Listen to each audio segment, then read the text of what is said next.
There exists a type of creature in this world. They have been spotted by a few but have never been confirmed to exist. We collectively refer to them as Unidentified Mysterious Animals, UMA. Hello everyone, welcome to the world in 10 minutes. Ben Macdui, the second highest peak in the UK, is located on the southwestern edge of the Cairngorm Plateau in Scotland. Its summit stands at 4,295 feet above sea level. The vast Arctic wilderness, endless snow-covered plateaus, and the stunning views along the hiking trails make this one of the world's most famous spots for mountaineering and exploration. However, since the 20th century, many climbers have reported encountering a mysterious humanoid creature on these beautiful, sprawling peaks. These eerie encounters have become unforgettable nightmares for them. This brings us to today's topic, the Big Grey Man, Am Fear Liath Mor, a large humanoid entity from Scottish folklore. The Grey Man, or more accurately, the Big Grey Man, is a mysterious being said to exist somewhere between legend and reality. It is described as having broad shoulders, long arms, dark gray skin, and a height exceeding 10 feet. Its body is unnaturally thin and frail, and it often appears shrouded in faint mountain mist. However, due to the rarity of actual sightings, descriptions of its appearance are based on only a handful of accounts. In late 1925, British scientist and mountaineer John Norman Collie described a terrifying encounter he had 35 years earlier while climbing Ben Macdui alone.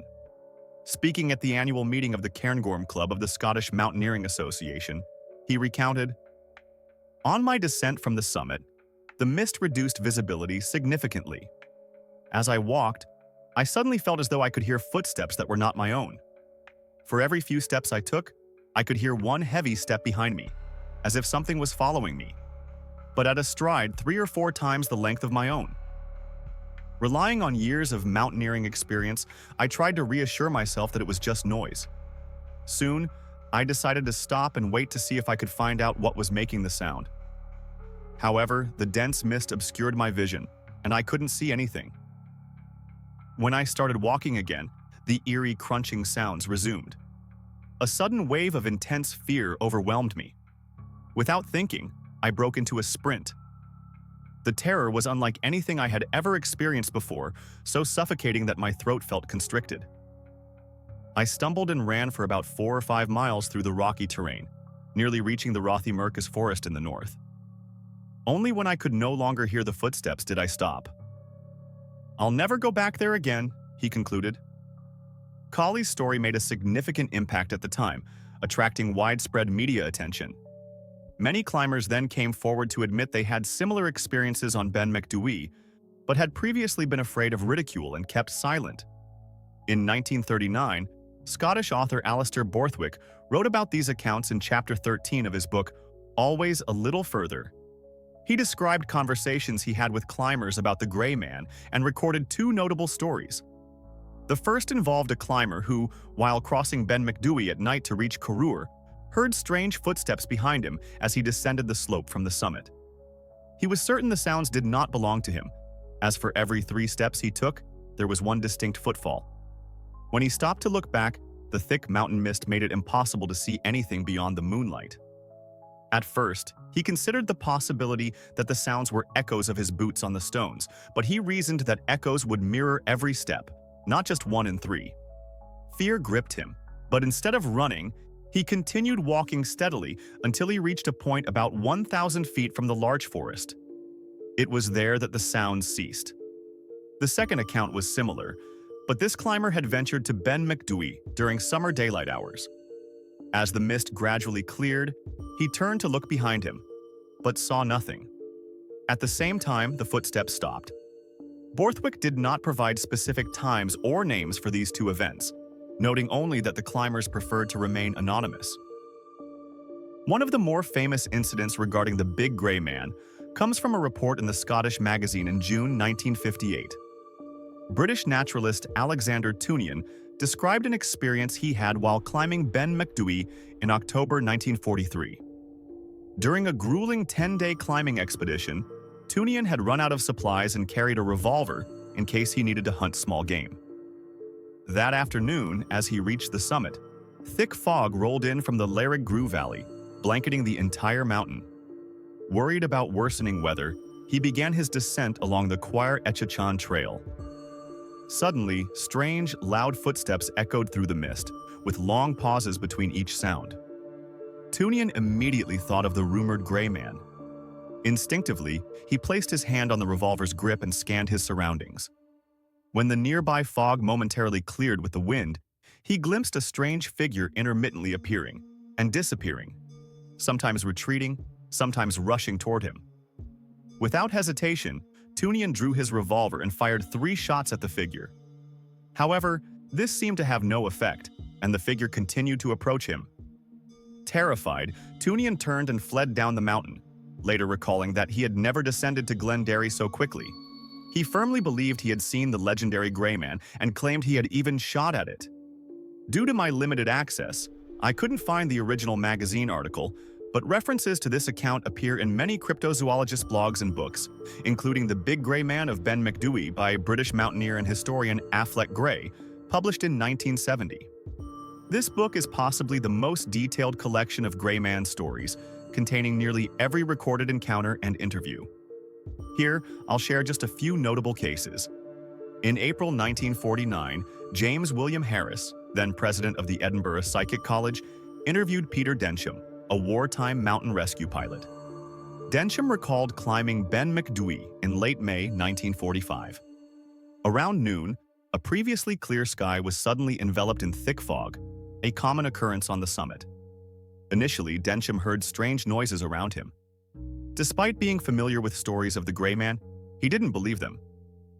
He attributed the sounds to sudden temperature changes causing rocks to expand or contract. While casually eating chocolate, he felt a cold chill run down his neck. From a stone pile to his left came a series of creaking sounds. Approaching the source, he stopped a few feet short, overcome by an inexplicable sense of dread. He turned back and ran down the mountain as fast as he could. During the war, Densham and fellow climber Richard Freer were searching for a crashed plane near the Larig Gru Pass.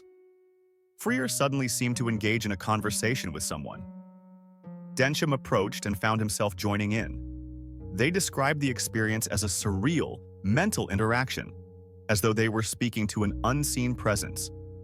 Afterward, both men realized no one else was there. Strangely, neither could recall the contents of the conversation. Affleck Gray personally interviewed Freer, who shared another story about a climbing partner who had spent the night near a large rock pile on the summit. Under moonlight, the man saw a massive brown creature striding down the mountain.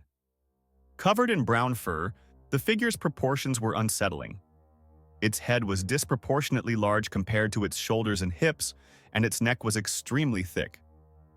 The man concluded the creature was male based on its build. It stood upright, towering over 20 feet in height. Terrified, the climber huddled inside his tent until dawn.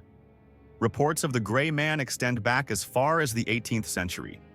In more recent times, a notable account came from 2006 on a cryptozoology forum. A journalist with the username Big Max shared his experience from May 1988. While descending Ben Macdui in heavy fog, he felt an enormous presence following him. Despite turning around multiple times, he saw nothing. The sound of footsteps persisted, whether he was moving or standing still. Years later, when recounting the story to a cousin in Glasgow, he first heard about the Gray Man legend.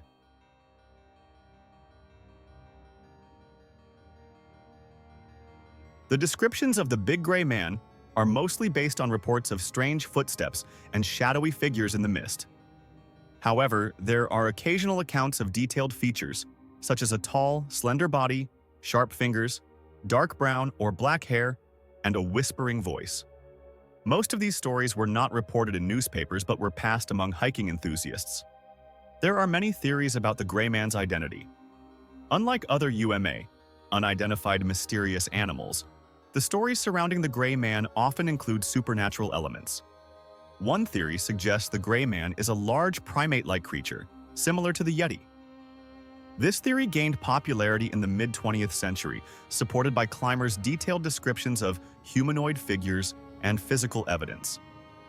For example, in his 1956 book Romantic Strathspey, British writer James Allen Rennie mentioned finding a line of strange footprints in Cromdale in 1952. The footprints were 19 inches long, 14 inches wide, and spaced 7 feet apart. He photographed them but later discovered they were caused by melting snow eroded by rain.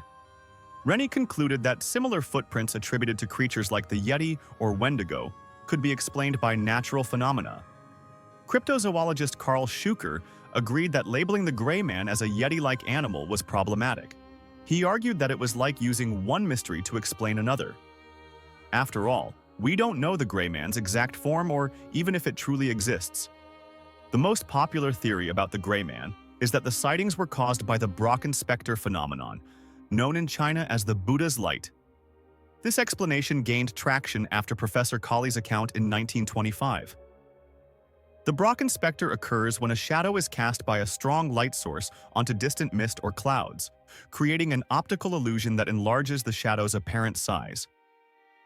When light scatters through water droplets in the mist, it forms a rainbow-like halo around the shadow, called glory. This phenomenon is common on misty mountains. Scottish poet James Hogg described a similar encounter in his 1791 book, The Shepherd's Calendar. At 19 years old, while herding sheep on Ben Macdui, he saw a giant black figure nearby and fled down the mountain in terror.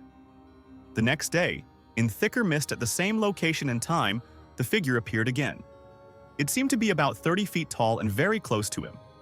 Frightened, Hogg hid under a blanket, but when he removed his hat to scratch his head, he noticed the shadow also removed its hat and scratched its head. He realized it was just his shadow in the mist. While this theory explains some gray man sightings, many climbers reported hearing regular footsteps rather than seeing figures. American skeptic Brian Dunning suggested that temperature fluctuations at the summit cause rocks to expand or contract, producing sounds mistaken for footsteps. Ben Macdui is covered in loose stones, and the highlands are home to abundant wildlife. Travelers might disturb animals, causing sounds interpreted as the gray man's footsteps. Dunning argued that none of the evidence for the gray man stands up to scrutiny, including Professor Colley's account. He described the gray man as nothing more than a campfire story shared among mountaineers. Cryptozoologist Carl Schuker believed that the gray man's mystery had no single explanation. Some encounters might stem from psychological issues, others from supernatural phenomena, and some from geological or physical events not yet scientifically understood. From my perspective, the gray man leans more toward legend than reality. Although I lack expertise in geology and optics, most reports describe hearing regular footsteps without seeing any creature. This suggests natural causes for the phenomenon.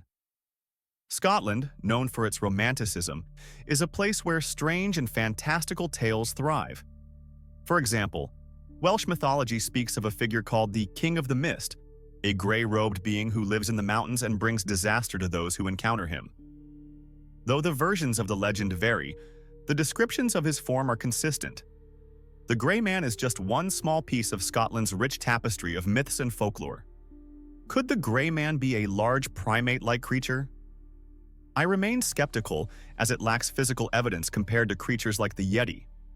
On a side note, I personally believe in the Yeti. After sharing videos about it, I received messages from friends in Tibet and Sichuan with theories and accounts. However, due to religious and privacy concerns, I won't elaborate here. Whether or not the Grey Man exists, it remains a UMA shrouded in mystery. Though sightings have decreased in the 21st century, some climbers continue to report similar encounters. I encourage everyone to approach the unknown with curiosity and respect. Humanity has reached the top of the food chain by exploring and striving to understand the mysteries around us. As always, the unknown is always greater than the known. That is the charm of unidentified mysterious animals. Thank you for watching this episode.